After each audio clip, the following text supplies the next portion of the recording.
Hold on. Shut up.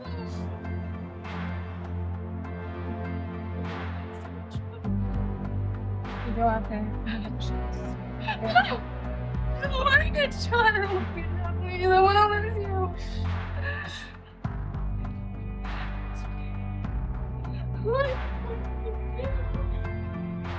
Fuck, saw this out. We were gonna make it. Some dumb bitch.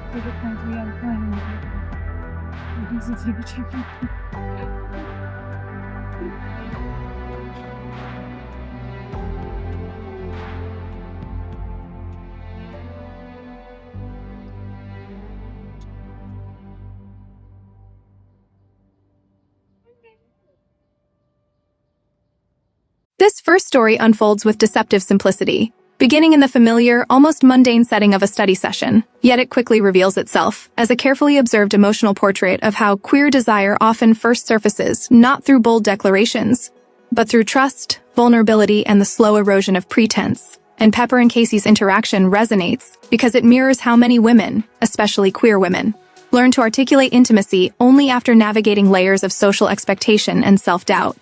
On the surface, the conversation is about schoolwork, grades, and academic confidence, with Pepper presenting herself as competent and assured in certain subjects while Casey frames herself as anxious, underprepared, and seeking help, a dynamic that immediately establishes a gentle imbalance that is not about dominance but about care, reassurance, and emotional safety. This imbalance matters because queer intimacy, particularly among young women, is often mediated through caretaking roles rather than overt attraction, allowing closeness to grow in spaces society deems acceptable, helping someone study, listening to their worries, offering advice. When Casey confides her insecurity about kissing and intimacy with a boy, the film captures a deeply recognizable experience for many lesbians and bisexual women, using heterosexual narratives as a socially sanctioned language to express confusion, curiosity, and longing that does not yet have permission to exist openly. Casey's concern that she might be bad at kissing is not really about technique but about self-worth, about the fear of being inadequate in a role she feels she is supposed to want. And Pepper's response, calm, attentive, non-judgmental, creates a pocket of emotional refuge that quietly shifts the tone of the scene from academic to intimate without ever crossing into spectacle. The trust pact they form, symbolized by the repeated insistence that the conversation will stay in the vault, is crucial, because secrecy here is not framed as shameful but as necessary, reflecting the real-world reality that queer women often rely on private confidences long before public identities feel safe, and this secrecy both protects and constrains them. The moment when Casey asks for advice, and Pepper responds not with mockery or dismissal but with encouragement, models a form of queer relational ethics grounded in mutual care, where desire is inseparable from consent and emotional attunement. What follows, the suggestion to demonstrate kissing, the framing of the act as practice for boys, and the casual reassurance that it is not gay, is especially resonant because it exposes the cultural scripts women use to make room for same-sex intimacy without having to name it. Scripts born not from deceit but from survival in a society that polices women's desire and punishes deviation from heterosexual norms. The film does not mock this rationalization. Instead, it treats it with tenderness, understanding that for many queer women, early experiences of attraction are accompanied by elaborate justifications that allow them to feel something true without immediately confronting the risks of visibility. Pepper's role in this exchange is particularly significant because she occupies a position of quiet confidence, guiding rather than pushing, setting boundaries, don't French so much, relax and go with my rhythm, that are framed not as control but as care, emphasizing that intimacy is about responsiveness and mutual comfort rather than performance. This emphasis subtly challenges dominant narratives about sexuality that prioritize technique or conquest, replacing them with a model rooted in listening, pacing, and emotional presence. Values that many queer women recognize as central to their experiences of intimacy. When the conversation shifts from instruction to shared realization, marked by Casey's surprised question, "What are you doing?"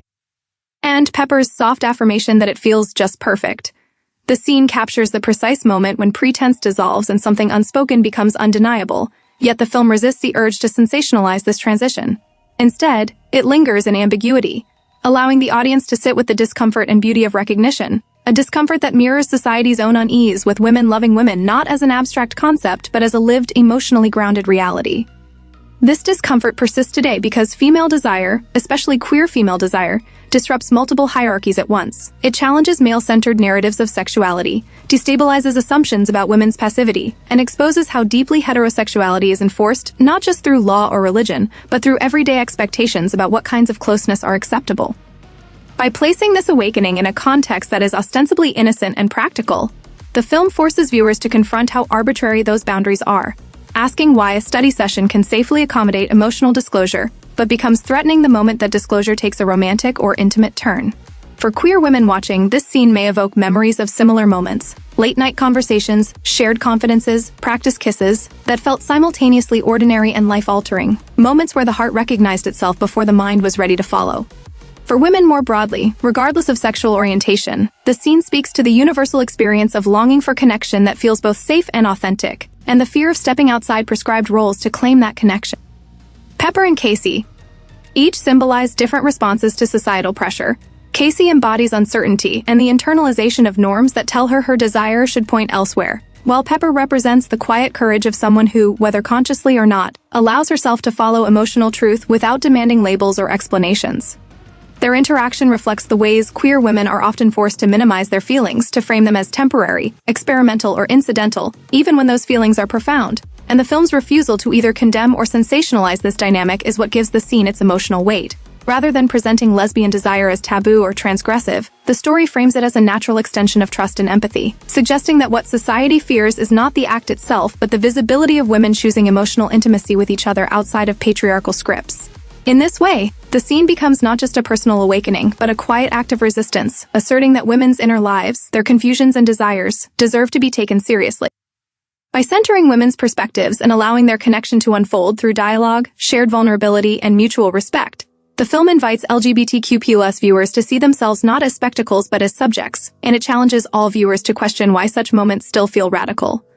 Ultimately, this first story sets the emotional tone for the larger film by insisting that queer love does not need grand gestures or explicit declarations to be real. It lives in the pauses, the reassurances, the agreements to keep each other safe, and the courage to admit, even quietly, that something feels right. And in doing so, it affirms that becoming visible often begins long before anyone is ready to say the words out loud.